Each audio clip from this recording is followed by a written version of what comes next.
it's as if you're not there at all. Right. Well, how do you think you organize us? Because there's a handful that will organize, and then there's the crowd that won't organize and won't vote. How you feel about that? Well, here's the thing. Voting is important, but only if we're going to organize. Okay. I am not a fan of people just going out to vote because it's time to vote. That's pure nonsense. Definitely not that either. That is a agenda that the black bourgeoisie in the Democratic Party Plantation Slave Committee created. You know, they use fear.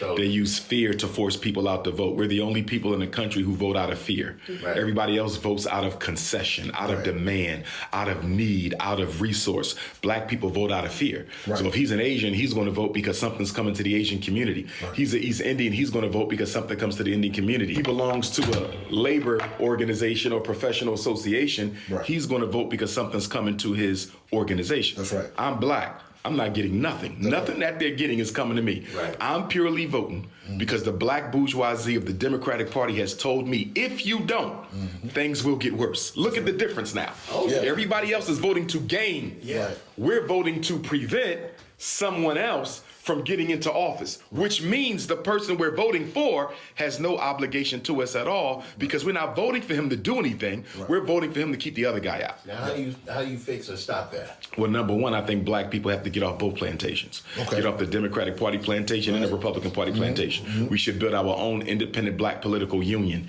and then leverage our voting numbers to make demands on either major party, right? There's never going to be a black president unless they want one. Right. And I don't want another black president because truth be told, the reason we're in the situation we're in is because we gave Barack Obama 8 years to do whatever the hell he wanted to do to black people. Okay. Most of the problems we suffering from right now, the Jackson water crisis, all of it, you can trace it back to a neglect of Obama that black people co-signed. So I don't even blame Obama. We co-signed it.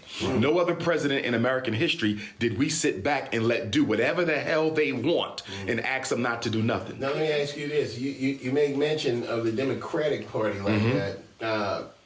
What are your thoughts about this Republican Party? Well, both of them are demons. Okay, well, both of them are demons. I'm just I want to know where you're going with it. That's why I said earlier we need to start our own black political union or our own black political party. The most honorable Marcus Garvey in his days in New York City, he started the Black People's Political Union. Right. Because I'm of the opinion you don't necessarily need a party. Now in Jackson, you can have a party because you're in the majority. Right. Wherever we're in the majority, do the party because you can win. Right? If you're not in the majority, do the union so you can influence whoever does win. Okay. As long as Democrats know they get our vote no matter what, as long as Republicans know they don't no matter what, we'll never be taken seriously by either candidate. That's right. It's like walking into a supermarket and paying for groceries that you haven't even taken off the shelf yet. That's exactly what we do every election. Look at President Joe Biden. President Joe Biden, 1 year before the election, said that the #1 civil rights issue in America was transgender equality. He tweeted this 1 year before he got elected. Black people didn't say nothing. We voted him in the office. What was the first thing he did when he took office? He passed the transgender equality bill. I think that happened because everybody was sick of Trump, okay? And they were just like, but that's our problem. But that's our problem because we reduce the machine of racism to individuals. Right.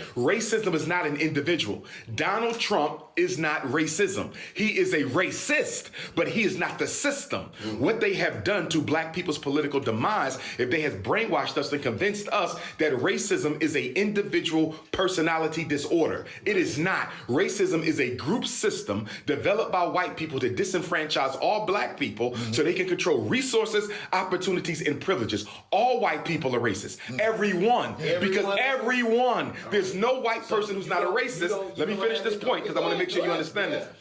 When I say all white people are racist, that doesn't mean that they're all bigots. There's a difference between being a racist and a bigot. A bigot, I hate you because you're African. A bigot, I want to kill you if I can. A bigot, you're the N-word to me. A bigot is emotionally committed to your destruction because you are black. The racist is committed to control of the resources and opportunities and privileges that you need in order to survive.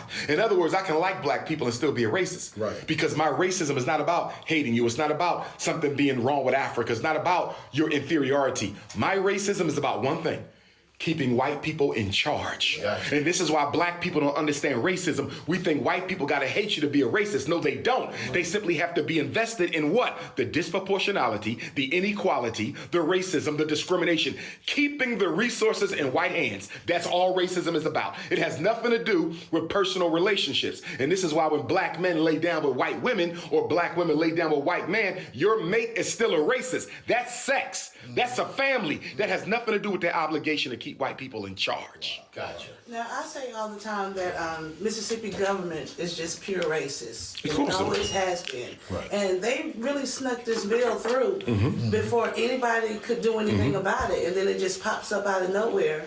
And now they want to change everything. And the bill got passed. So what do you think about this? As far as the Mississippi You're absolutely right goes. in what you're saying. But again, I'm not going to single them out because they're all racist. Right. You understand? So racism is a fact of reality for African people. This country and the whole world is run by power politics. Right. So the question Black Jackson and Black Mississippi has to ask itself, how do we develop our power politically and economically and socially so we can push back against some of these things? Because if you don't own nothing, if you don't control nothing, if you don't even have your numbers together so you can force your agenda, you're going to always be the victim of everybody else's agenda. Right. So the question becomes, what are we doing wrong that we cannot influence what they do? That's the question. And to that point, I would argue that we as black people have gotten so complacent and comfortable with the toys of white society that most of us are okay being on the bottom as long as we can watch the Super Bowl and get on TikTok. You understand? So racism has created this little box of existence for black people that we are comfortable in. I always say the big difference between black people and white people are in the pursuit of power, black people are in the pursuit of money. Yep. Because like there are few black people in the legislature, and anything I feel like they put out or try to vote on is going to get turned down anyway because they're outnumbered. Yeah. And there's another reason for that too. Number one is because they're black and they're outnumbered, as you said. Number two, they're all married to the Democratic Party. That's number two. You understand? So let us be honest. Let us make sure we frame the argument correctly. Hold on, let me finish this. It's not just about they're against us because we're black. That's number one, hands down. But on top of that, you belong to the enemy gang. You belong. So you're not just coming here fighting for black people. Right. You're coming here fighting for the Democratic Party of Mississippi's agenda in the name of black people. Do you see that? Right. So if I already got a big fight on my hands, being black, why am I going to add the Democratic Party of Mississippi's agenda on my back too? In other words, your fight is not even a pure fight because you claim you're fighting for black people, but you're actually fighting for the white Mississippians' Democratic agenda. Drop the Democratic agenda and make it an all-black fight. So where do we start with that? Like getting the people all on one accord, or what are some of the tools or tactics we can do to exercise that, to get black people on one accord, to get off of the plantations, like you said, out of being Democrat, because that's all they know. Exactly, that's all they know. We've been voting Democrat for almost 100 years. And you're absolutely right. And I always tend to go back and ask black people, do you even know why you're Democrat? Or even white people, why are you Republican? And they can never really give me a solid answer. Right. And what do you think that is? Why do you think that is, in your personal opinion? Well, one of the biggest reasons that you have so many white people who are Republican over Democrat is because during the civil rights era, the Democrats were painted as the party of the blacks. Although we know Lyndon Baines Johnson, John F. Kennedy couldn't give a damn about black folks. They waited to the very last minute to send troops into Little Rock and everywhere else. You understand? So it was never about caring about black people, but they end up getting forced into it because once America started playing international police around the world, they had to clean up their image. And part of cleaning up that image is making white people accept black people through desegregation. So in the Democrats being effectively painted by the Republicans as the party of black people, after Lyndon Baines Johnson left office, Nixon, Ford, nearly every president thereafter except Jimmy Carter, who was a Southern Georgia Democrat.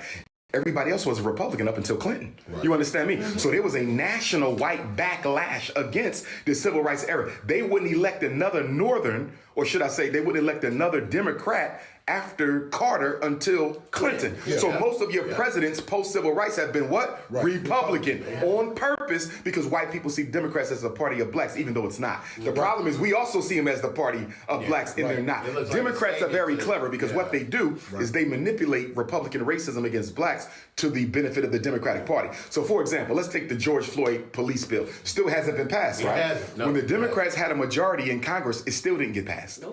When the Democrats were in charge, it still didn't get passed. You know why? They didn't want the George Floyd bill any more than the Republicans. But what they did was they do what? They wait until the Republicans have a majority, then they bring it up for a vote. So now when it doesn't pass, the Republicans kept the George Floyd bill.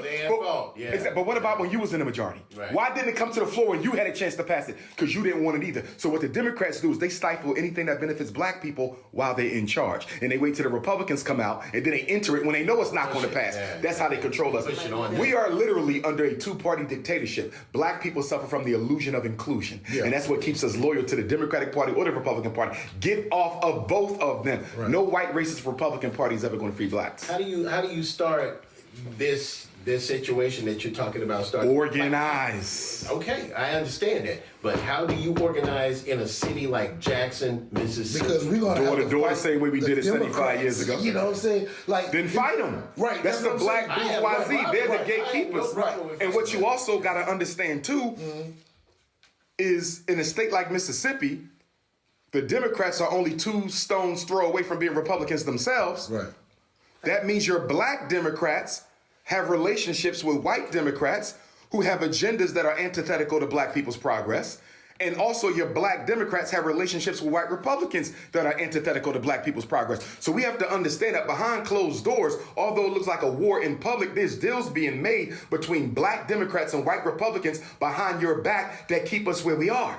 That's the history of black politics post-King. So you have to do an investigation in all black elected officials from the top to the bottom and find out who's financing the campaign. Because until you know who's financing people's campaigns, you don't know whose agenda they're carrying out.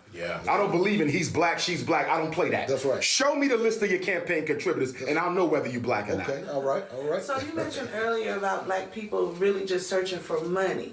Do you Yes, think we're in pursuit of money. This is a reason that we can't join together, especially in a state like Mississippi where everybody's pretty much poor, and they get an opportunity to come along and maybe backstab a situation that they might have been doing some good work in, but some money comes along and it changes everything. There's an elder of mine in Philadelphia whose name I'm forgetting. She's a published author and professor at one of the universities in Philly, retired now. She said black people are the only people who don't have a racial ego. We don't have a racial ego. We have a Christian ego. We have a Muslim ego. We got a Democratic ego. We got a Republican ego. We got a gang ego. We got a sorority ego. We got a Masonic ego. We don't have a racial ego. So there's nobody who's defending the best interests of the race, who's looking out for the best interests of the people. Everybody is sectarian, even when it comes to politics. The mere fact that some of us are Republicans and some of us are Democrats speaks to the fact that we're fighting somebody else's agenda. We got a Democratic ego and we're not even white people, but we don't have a black ego. So what you're gonna have to do is reconstruct the collective consciousness of African people. You're gonna have to do that one African at a time. You gotta start bringing us together. We gotta organize the old way. Forget social media. You're never gonna organize black people by using TikTok, Facebook, and Instagram. We got to organize the old school way. Door to door, we having a meeting tonight. Coming out, we're gonna feed you. You gotta feed black folks so they're not gonna come.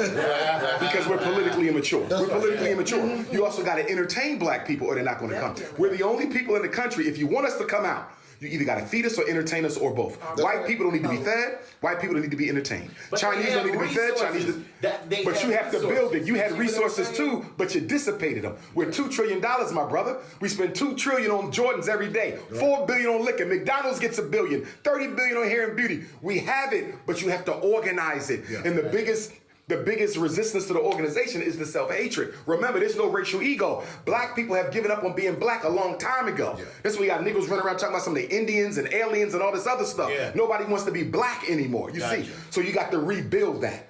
Rebuild that. And it's going to be hard. This ain't no easy thing. And it may not even get done in our lifetime. That's what I was segmenting into. At times, do you feel like you by yourself in this? And do you have like opposition coming from your own kind? There's always going to be opposition. Right? There's always. Do you feel like you by yourself doing it? Because we see you on all the platforms and this, that, and the other, and I don't know if I can necessarily say I see anybody talking like you. But I do know two most dangerous things on the planet is sincere ignorance and conscientious stupidity. So There's two answers to that question. One, I'm not alone. Okay. In that I have tens of millions of supporters around the world, right? Okay, sure. Like, for example, the school we building in Wilmington. Okay. That's the first school in the history of this country that was built exclusively off donations from Africans from every continent. So I get nothing but love. Okay. You understand? Right. I'm probably the first mainstream scholar to have the following of these people hanging up on this wall. Gotcha. Put me in a room with any rapper, more people probably gonna come to me than any rapper. Right. That's the type of love I get, right? Right. So that's the one answer. The other answer is the frontline battle. Yes. Because there's not a lot of black people who are willing to take the stands I take, who are willing to show up and show out the way that I do. See, if you look at most conscious people, the so-called conscious community, I call it fake woke, because all they do is do videos. Nobody's doing any activism. Right. One of the biggest differences between the conscious community of today and the civil rights era of the 60s is they didn't have the knowledge we have. They didn't have all the degrees, but they had the activism. Stokely was on the streets. Right. H. Rap Brown was on the streets. King, Malcolm, Mega, they was on the streets. Look at these guys today. Look at your YouTube being fake wokers. Yeah. What activism? You never mentioned Dr. King. Well, King is, I'm a hero. I'm speaking at Dr. King's April 3rd. I've been to the mountaintop speech celebration in Memphis on the 3rd. So shout out to Memphis. I'll be there on the 3rd. But the point is, these guys today have all this knowledge. Right. They don't do nothing with it. The whole conscious community has been reduced to a what? To a podcast. Yeah. So unfortunately for me, I get more attention from the white power structure than I deserve. See, back in the days of Stokely and King and Malcolm, J. Edgar Hoover had to worry about 20 legitimate groups. Right. He couldn't focus on one. He had 20. Yeah. I got to keep the SCLC. I got to watch the Freedom Riders. I got to watch the Cities. I got to watch Elijah. I got to watch Garveyites. I got to watch Stokely. You see, today, you can count on your one hand the people who are sincerely committed to our people, struggling in the streets, who are not being financed by white people. I want to add that. Because some of you will say, well, I know this guy. Show me who ain't getting money from white people. Right. You feel me? I can't name one group. Let me take that back. I do know a few. New Black Panther Party, Fred Hampton Gun Club, there's groups, right? The UNIA, the Garvey movement, there's different groups. But frontline grassroots action, politically speaking, you can hardly find anybody who's not being funded by the enemy. And that's another big problem that we have. You're trying to fight for justice using racism's dollars. Right. It'll never happen. Now, one of our producers wants to know about the IEP program for black kids. Sure. Special education. Okay, so when we talk about IEP, we're talking about three things in one. A learning disability, special education, and IEP. You can't have one without the other two. Okay. If you tell me my son is in special ed, that automatically means he has an IEP. That automatically means he was diagnosed with a learning disability.